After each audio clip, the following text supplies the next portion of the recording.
Welcome दोस्तों, संबंध एवं फलन का एक और क्वेश्चन मैं आपके लिए लाया हूं जो बोर्ड एग्जाम में 100% आता है। तो इस क्वेश्चन को आप जरूर तैयार करेंगे। एकाकी और आच्छादक फलन को चेक करने का मैं आज आपको नियम बताने वाला हूं। इसी में और भी टाइप के क्वेश्चन पूछे जाते हैं, वो भी मैं आपको आज डिटेल में समझाने वाला हूँ कि अगर इस टाइप का या इससे रिलेटेड कोई क्वेश्चन आएगा तो उसे कैसे किया जाएगा। सबसे पहले क्वेश्चन मैं इसको देख रहा हूँ। ये कह रहा है सिद्ध कीजिए कि ये fx बराबर एक्स स्क्वायर फलन दे रहा है और ये प्रतिचित्रण दे रहा है। तो इसमें सबसे पहले हम लोग प्रतिचित्रण नोट करेंगे कि प्रतिचित्रण हमारा क्या दिया गया है। तो प्रतिचित्रण है f सच दैट r ट्रांस टू r होती है यहाँ पर वास्तविक संख्याएं, और कामा करके यहाँ से हम फलन को भी नोट कर लेते हैं एक्स स्क्वायर। सबसे पहले हम लोग आच्छादक फलन के बारे में बात करेंगे। तो ये जो r है या कभी कभी यहाँ n हो सकता है, दोनों जगह n हो सकता है या किसी एक की जगह n हो सकता है। ये प्रांत होता है, इस तरफ वाले को सह प्रांत कहते हैं। इससे x की वैल्यू रखी जाएगी, इससे y की वैल्यू रखी जाती है, इसे ध्यान रखना होगा आपको। आच्छादक फलन में क्या चलता है, y बराबर fx फार्मूला चलेगा। fx की वैल्यू पुट करेंगे यहाँ पर, यहाँ से x की वैल्यू फाइंड की जाती है, यहाँ से लिख देंगे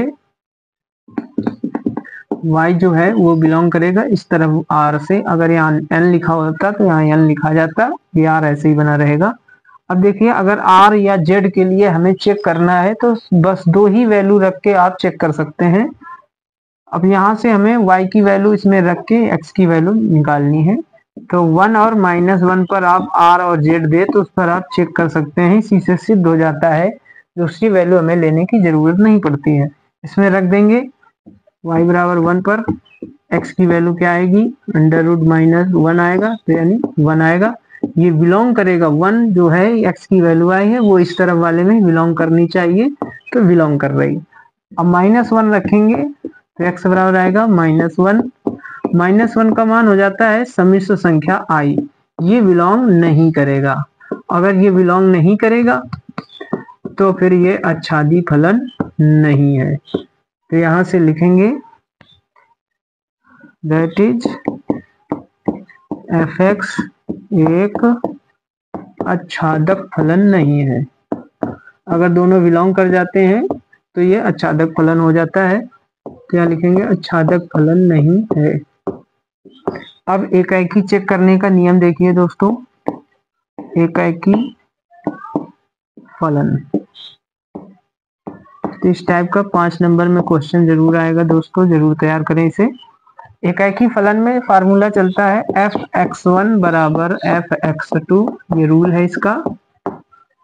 जो फलन दिया होगा x के स्थान पर x1 रख के इस तरफ रख लेंगे और x2 रख के उस तरफ रख लेंगे। दोनों तरफ से स्क्वायर रूट हटाएंगे तो स्क्वायर रूट से निकल जाएंगे। x1 बराबर x2, यहाँ से for every x1 comma x2 जो है वो इस तरफ वाले r से यानी सह प्रांत से ही रिलेटेड है। अगर इस जगह r होता है, इस जगह n, तो r लिखा जाएगा यहाँ पर, ठीक है।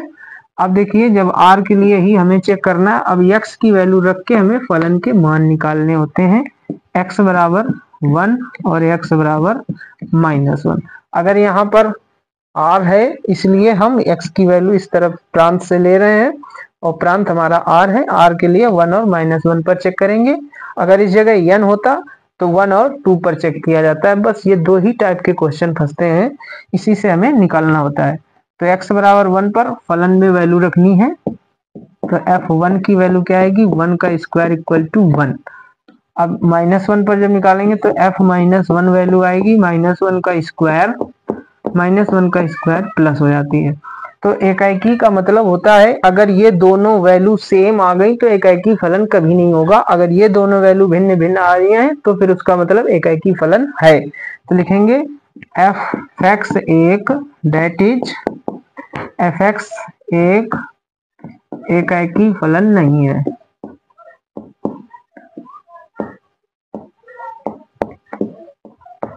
तो अब लिखना है लास्ट में अतः शब्द का एक ही बार यूज होता है, तो लिखेंगे अतः जो फलन है fx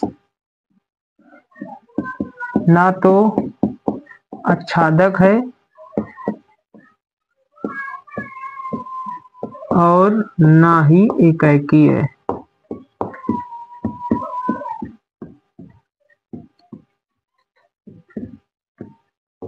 तो ये था दोस्तों 5 नंबर का क्वेश्चन।